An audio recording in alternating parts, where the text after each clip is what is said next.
নমস্কার, আমি স্মৃতি। বড়দের প্রণাম আর ছোটদের স্নেহ জানিয়ে শুরু করছি আজকের ভিডিও। আজকের ব্লগের মূল বিষয়বস্তু আমাদের মেয়েদের শক্তিশালী মানসিকতা তৈরি করা। প্রধান 20টি বিষয় আজ তোমাদের সামনে তুলে ধরব, যা তোমাকে মানসিকভাবে শক্তিশালী, আত্মবিশ্বাসী এবং চারিত্রিক দৃঢ়তা দান করবে। তাই আজকের ভিডিওটি শুধুমাত্র ভিডিও নয়, মানসিকভাবে শিক্ষাও বলতে পারো। চলো তবে শুরু করি। জগতে কিছু সত্য কথা রয়েছে। প্রথমত, যে মানুষ নিজে সুখী নয় সেই মানুষই অন্যকে খোঁটা দেয়। 2 নম্বর, যে বারবার খোঁটা দেয় সে কখনোই সম্মানের যোগ্য হতে পারে না।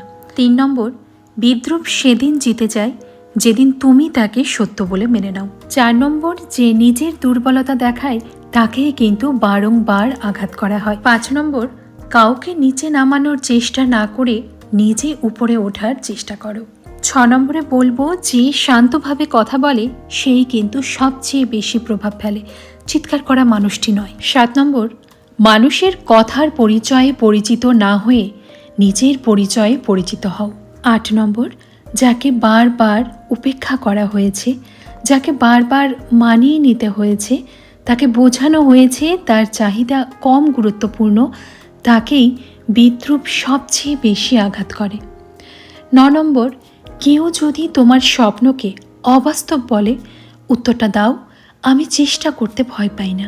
10 নম্বর, নিজেকে সবসময় খোলা খাতা বানিয়ে দিও না, একটু রহস্যও না হয় রাখো। 11 নম্বর, তুমি কি এমন মানুষের সাথে আছো যে বারবার তোমাকে ছোট করে? যদি উত্তরটা হ্যাঁ হয়, তবে দূরত্ব তৈরি করো। দূরত্ব মানে ছেড়ে চলে যাওয়া কিন্তু নয়, তাকে বোঝানো যে তার উপস্থিতি, তার অনুপস্থিতি তোমাকে আর ভাবায় না। 12 নম্বর, অন্যের মতামত দিয়ে নিজের জীবন মেপো না, যদি মাপতেই হয় নিজের অগ্রগতি দিয়ে মাপো। যে ভাবে আমি সব দিক থেকে পারফেক্ট, সেই কিন্তু পিছিয়ে যায়। বরং এটা ভাবা উচিত যে আমি প্রতিনিয়ত শিখছি। 14 নম্বর, খোটার জবাবে ব্যাখ্যা দিতে চেও না, কারণ যারা খোটা দেয় তারা তোমার ব্যাখ্যা শুনতে চায় না। তাই কোনো সাফাই নয়, কণ্ঠ দৃঢ় ও স্পষ্ট করো। 15 নম্বরে বলবো, তুমি যখন নিজেই নিজের পাশে দাঁড়াবে তখন গোটা দুনিয়া নিজে থেকে সরে যাবে। 16 নম্বর, মানুষ আমাদের 2 কারণে কষ্ট দেয়। 1, তারা তোমাকে দুর্বল ভাবে, আর 2, তারা তোমার শক্তিকে ভয় পায়। 17, সব হাসি কিন্তু বন্ধুত্ব নয়, তেমনি সব মিষ্টি কথাও ভালোবাসা নয়। 18, তুমি যতক্ষণ নিজে শক্ত না হবে দুনিয়া ততক্ষণ তোমার পরীক্ষা নেবে। 19, সবাইকে নিজের গল্প বলো না, কারণ সুযোগ পেলে সে তোমার গল্পের মোড় ঘুরিয়ে দেবে। আর সবশেষে 20 নম্বরে বলবো, চারপাশে তাদেরই রাখো যারা তোমাকে ভালো হতে বাধ্য করে, আর যারা তোমায় ছোট মনে করে, তোমার স্বপ্ন নিয়ে হাসে, তাদের থেকে দূরে যাও। এটা কিন্তু অহংকার নয়, আত্মরক্ষা। কিছু কিছু কথা আছে জানো তো, মানুষকে কাঁদায় না, তাকে ভেঙে দেয়। তোমার মনে কি কখনো এই কথাটা এসেছে, কেন মানুষ সবসময় তোমাকেই বিদ্রূপ করে, খোঁটা দিয়ে কথা বলে, তোমার চুপ করে থাকাকে দুর্বলতা ভাবে? সত্যি কথা যদি বলি, বিদ্রূপ তাকেই করা হয় যার ভেতরে কিছু করে দেখানোর ক্ষমতা আছে। আর সেই বিদ্রূপকারী মানুষগুলো অচেনা কেউ হয় না, তারা আমাদের পরিবারেই থাকে এবং কারো কারো ক্ষেত্রে সে অতি নিকটজনও হতে পারে। সব কিছু জেনে বুঝেই আমরা চুপ থাকি, কারণ ছোটবেলা থেকেই আমাদের শেখানো হয় ভালো মেয়েরা সহ্য করে, মাথা নিচু করে সব কিছু সহ্য করাই নাকি সংস্কার, চুপ করে থাকাই নাকি বুদ্ধিমত্তা। কিন্তু এটা কি আদৌ সত্য? তাহলে সত্যটা কি? সহ্য শক্তি নয়, রক্ষার শক্তিকে আপন করো। ব্যঙ্গ বিদ্রূপকে ভয় পাওয়া বন্ধ করো, কারণ ভয় সেখানেই জন্মায় যেখানে আত্মবিশ্বাস মরে যায়। আমাদের জানা উচিত কিভাবে মাথা উঁচু করে শান্ত থেকেও ভয়ঙ্কর হতে হয়। শব্দ নয়, বুদ্ধি দিয়ে জবাব দিতে হয়। নিজেকে অতি সাধারণ ভাবা বন্ধ করো। সমাজ তোমাকে ততদিন খোঁটা দেবে, ততদিন পরীক্ষা নেবে, যতদিন তুমি নিজেই নিজেকে না মূল্য দিচ্ছ। সবসময় খোঁটা, কটূক্তি, বিদ্রূপের জবাব চেঁচানো, গালি বা কান্না নয়। এর জবাব হতে হবে শান্ত, স্পষ্ট ও আত্মসম্মানে ভরা আচরণ। তুমি কি কারো আবেগের ডাস্টবিন নাকি, যে যার রাগ এসে তোমার উপর ফেলে যাবে? কেউ পোশাক নিয়ে খোঁটা দিলে দৃঢ়ভাবে জবাব দাও, এতে আমি আত্মবিশ্বাসী। তোমার বয়স, কেরিয়ার বা আয় নিয়ে বিদ্রূপ করলে সাফাই দেওয়ার অভ্যেস ছাড়ো। এক লাইনে বলো, আমি আমার জীবন আমার মতো করে করছি। কারণ যে সবসময় সাফাই দেয় তাকেই কিন্তু দুর্বল ভাবা হয়। আর যে নিজের সীমা ঠিক রাখে, নিজের সীমা নিজে তৈরি করে, সেই কিন্তু সম্মান পায়। সব মানুষকে নিজের জীবনে ঢোকার সুযোগ করে দেবে না।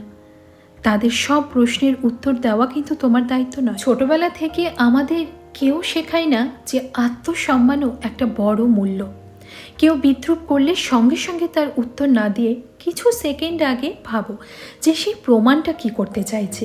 একটা সত্যি কথা, যে থেমে উত্তর দেয় সেই কিন্তু পরিস্থিতিকে নিজের নিয়ন্ত্রণে নিয়ে আসে। তোমার এই পরিবর্তনগুলোর ফলে যদি কেউ মনে করে তুমি খুব অহংকারী হয়ে গেছো, তার প্রতি তোমার উত্তরটা হবে, আমি নিজেকে ছোট ভাবা বন্ধ করেছি। তবে শুধু মুখে বড় বড় কথা বললেই তো হবে না। প্রতিদিন এমন কিছু করতে হবে যা তোমাকে আরও শক্তিশালী করে তুলবে। নিজের পায়ে দাঁড়ানোর চেষ্টা করতে হবে। আমার দ্বারা কি আর হবে এটা না ভেবে চেষ্টা তো করতেই পারি। আমাদের প্রত্যেকের ভিতরেই এমন কিছু বিশেষত্ব রয়েছে যা হয়তো আমরা নিজেরাই জানি না। তাই চেষ্টা না করলে সফল হব কি করে? দেখবে আর্থিকভাবে স্বাবলম্বী নারীর প্রতি বিদ্রূপ এমনিতেই কমে যায়। সব খোঁটার জবাব দেওয়া কিন্তু জরুরি নয়, তবে যে খোঁটা তোমার আত্মসম্মানে আঘাত করে তার জবাব দেওয়া অবশ্যই দরকার। প্রয়োজন হলে একাই দাঁড়ানোর সাহস রাখো। খোঁটা বেশিরভাগ সময় আসে সেখান থেকে যেখানে তোমাকে নিয়ন্ত্রণ করার চেষ্টা করা হয়। একটা তিক্ত কিন্তু সত্য কথা বলি, মানুষ কখনোই বদলাবে না। তুমি যতই বোঝাও না কেন, যতই সহ্য করো না কেন, সে পাল্টাবে না। তাই আশা ছাড়ো আর সিদ্ধান্ত নিতে শেখো। আর আমরা হাউসওয়াইফরা মানসিকভাবে ভীষণ দ্বিধাগ্রস্ত থাকি আমাদের সংসার নিয়ে, সংসারে নিজের অস্তিত্ব নিয়ে। নানা টানাপোড়েন আমাদের মানসিক শান্তিও নষ্ট করে। এই জন্যই তো আর্থিকভাবে স্বাবলম্বী হওয়া ভীষণ প্রয়োজন।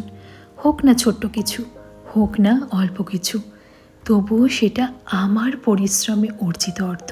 আজকের এই ভিডিওতে হয়তো এমন দর্শকের সংখ্যাও আছে যাদের মধ্যে নেগেটিভিটি প্রচুর মাত্রায়। তারা সব ভালোর মাঝেও খারাপটাই আগে খোঁজেন। তাদের উদ্দেশ্যে বলছি, খারাপ খোঁজার চেষ্টা সরিয়ে বিষয়টা একটু উপলব্ধি করো। আমার কথায় খারাপ ভেবো না বন্ধু।